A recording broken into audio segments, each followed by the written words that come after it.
Today on the bench we have a Domino. This was made by JMI, who also made Voxes in the 60s. This is basically an AC4, like a Vox AC4.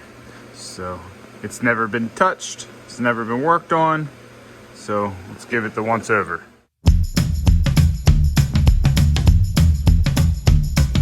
Okay, so here it is, speaker jack.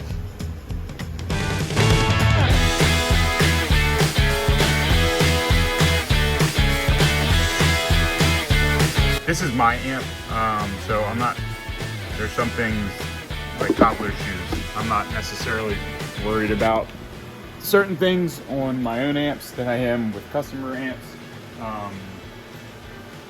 Cobbler shoes, you know? All right, so anyway, let's keep going. So we got a cap can there, some really old resistors. We got another capacitor here. Got to check all of these. Got to check all the resistors. You can see there's not much to these amps. You can see that these capacitors here are kind of like bubbly on the end. Let me get something to point with. On these ones, see that one's not too bad, but like this one, that one's toast. This is out of spec. It's got to go. So I'll check all the resistors make sure they're the right value. This old capacitor needs to go. It doesn't look like, I don't see any obvious points of failing, but if it's not failed yet, it will fail.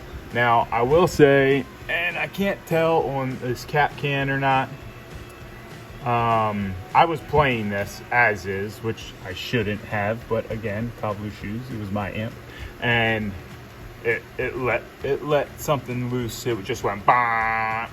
So it's likely to be a capacitor. And probably one of these big ones, either this one or that one. Now, here's the dilemma. So since this is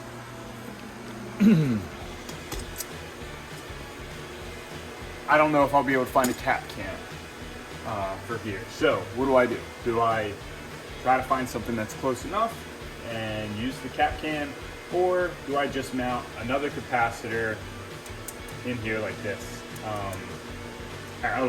Two capacitors. So should I just mount two capacitors in here? I'll let you know what I decide.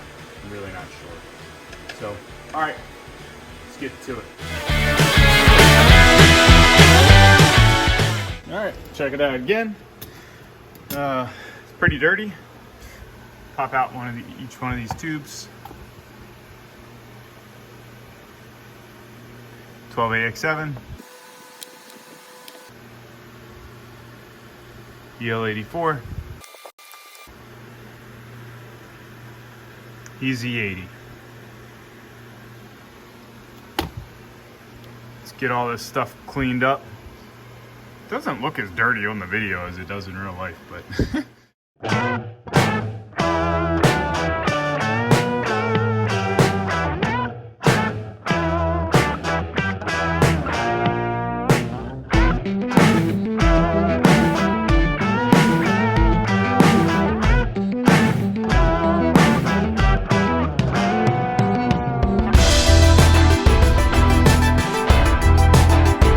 closer inspection, I can see where this capacitor let loose. See that little bubble right there? That's where the capacitor failed.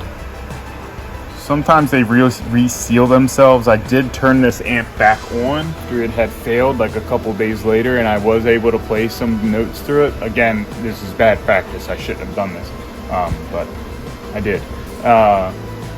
So the capacitor probably sealed back up, but it's just a matter of time before it lets loose again. Probably as soon as it warms up a little bit, it'll fail, and it could fail catastrophically. That's why it has to get replaced. All right, let's replace some capacitors.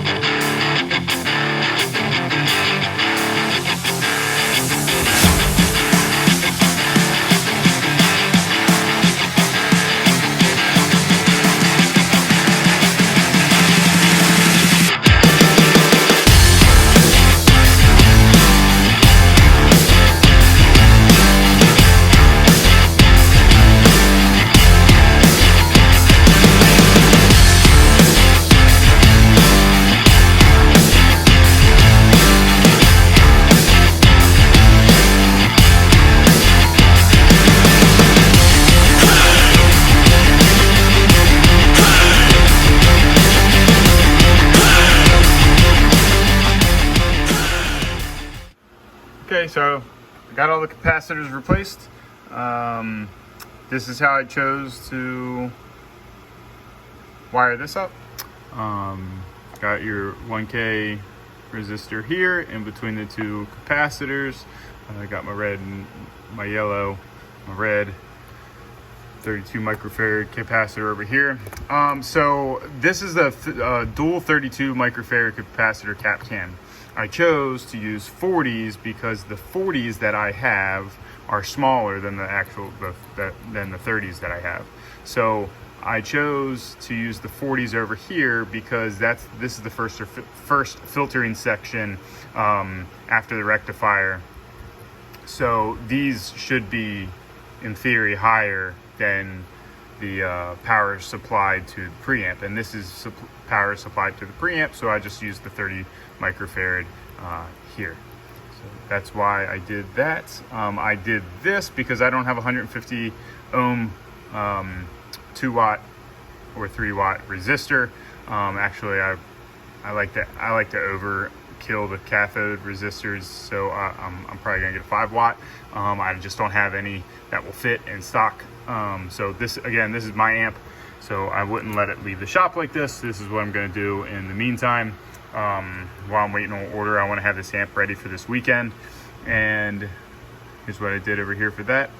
All of the other resistors are within spec, within tolerances, which is about plus or minus 20%. I did end up wanting to do a new AC cord, so I put this new AC cord in. A little fatter, a little more heavy duty.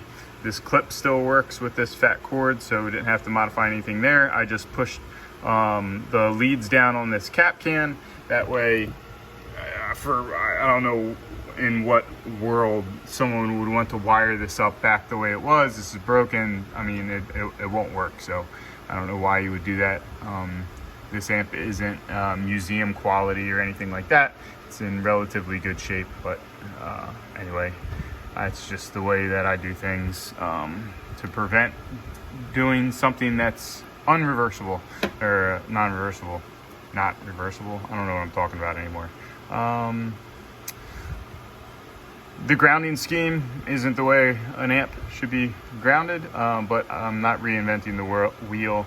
I'm not drilling any holes in the chassis, and this is the way it came from the factory. This is the way I'd like to leave it. Good. This thing right here is actually the fuse. It goes on the other side of this, and this will also tell the transformer whether to use 120 or 220. One side's the 220 and one side's the 120. You would have to change the power cable if you were using 220, but this is the fuse. It's kind of old school. If this were ever to go bad, if I couldn't find another one, I'd have to rewire this for a new fuse. You could just join the two legs together, but then there wouldn't be a fuse, and that's not safe. So I'm going to continue to use this because it's original, and then I don't have to modify anything. If this actually blew and I had to do something else, what I would do is I'd leave this in top, I would disconnect it, and I would hardwire a fuse that was an internal fuse inside the amp. That's how I would get around that.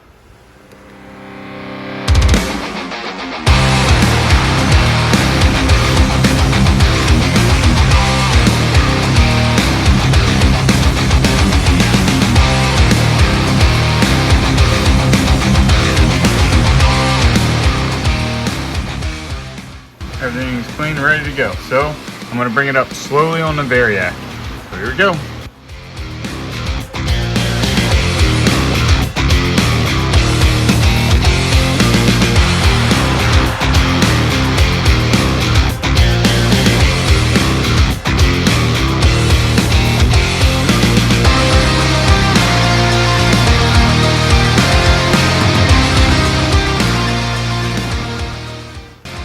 So that's it. I finished bringing it up to 115, then I let it burn in for about 12 hours, and then I started jamming on it. So thanks for watching. See you guys next week. Follow me at Chesapeake Repair.